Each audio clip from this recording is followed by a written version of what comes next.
அனைவருக்கும் வணக்கம். இன்னைக்கு நம்ம பாடப்பகுதியில் என்ன பார்க்க போறோம் அப்படின்னா, நாட்டுப்புற பாடல்கள் பற்றி பார்க்க போறோம். நாட்டுப்புற பாடல்களுக்கு இருக்கக்கூடிய சிறப்பு என்ன அப்படின்னா, நாட்டுப்புற பாடல்களுக்கு ஆசிரியர்களே கிடையாது. ஏற்றி எழுதாத ஒரு கவிதை அப்படின்னு சொல்லி பெரியவர்கள் நம்மளுக்காக கொடுத்துருக்காங்க. அதனாலேயே என்னமோ நாட்டுப்புற பாடல்கள்ல பெரிய திருத்தங்கள் என்று சொல்லி எதுவுமே என்ன வரல.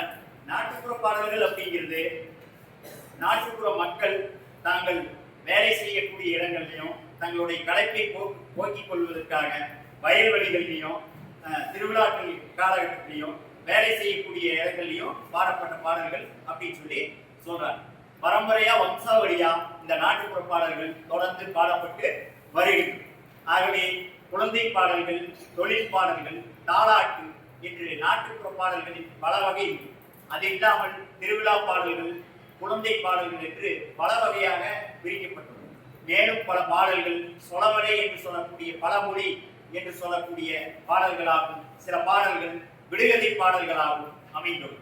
முதலில் நாம் திருவிழா காலங்களில் பாடக்கூடிய பாடல்கள் பற்றி பார்ப்போம்.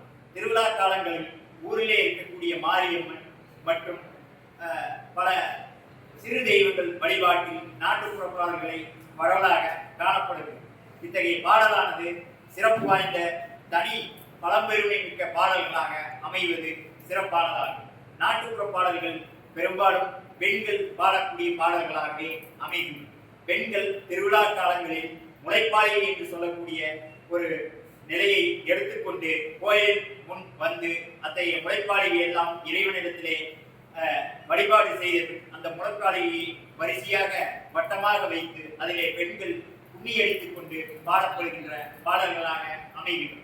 ஒரு ஊரிலே இருக்கக்கூடிய பெண்கள் யாவரும் ஒன்று சேர்ந்து கும்மி அடித்து அத்தகைய பாடல்களை, திருவிழா பாடல்களை பாடுகின்றனர்.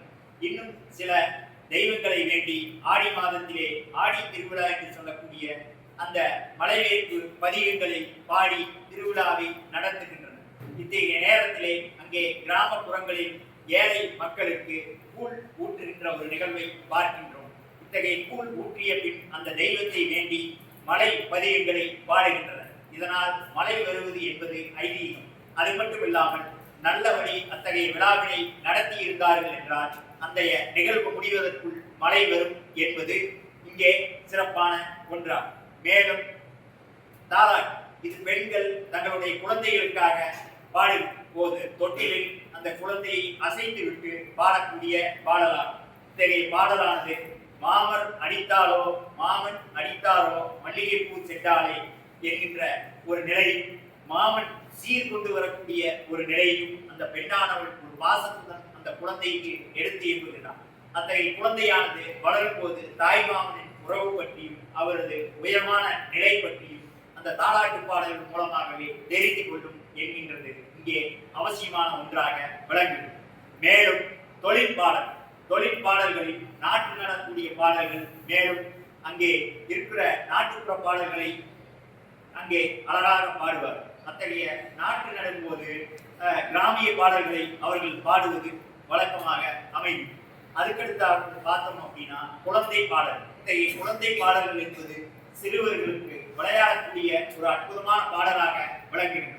மேலும் இத்தகைய பாடலானது குழந்தைகளுடைய எதிர்பார்ப்பை பூர்த்தி செய்யக்கூடிய வகையிலும் அழகாக அமைகிறது.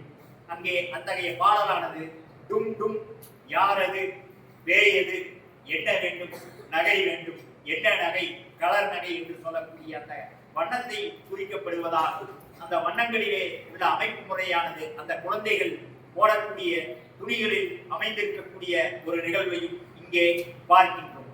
அதுபோல விளையாட்டுகளில் ஒரு குடம் தண்ணீர் ஊற்றி ஒரு பூ பூச்சாம், 2 குடம் தண்ணீர் ஊற்றி 2 பூ, 3 குடம் 3 பூ, 4 குடம் 4 பூ என்று குடத்துக்கு தகுந்தாற்போல் அந்த அளவையும் அந்த தீர்மானத்தையும் அழகாக குழந்தைகள் கை சேர்த்து அந்த கை சேர்க்கையில் இடையே ஒரு வழியானது இருக்கும். அந்த வழியின் நடுவே குழந்தை சுத்தி சுத்தி விளையாடுவதாகும் இங்கே அமைந்திருக்கக்கூடிய ஒரு சிறப்பான குழந்தை பாடல்கள் நம்மளுடைய நாட்டுப்புற பாடத்திலே அமைந்திருக்கு. மேலும் மார்கழி மாதத்திலே குழந்தைகள் நிலாச்சோறு என்கின்ற ஒரு சோறானது அங்கே ஒவ்வொரு வீட்டிலும் ஒவ்வொரு வகையான உணவு முறைகளை சமைத்து அங்கே எடுத்து வந்து நிலாவை பார்த்து பாடல்கள் பாடி உணவு உண்கின்ற ஒரு முறையை தெளிவாக நாம் பார்க்கின்றோம். இத்தகைய நிகழ்வுகள் அனைத்து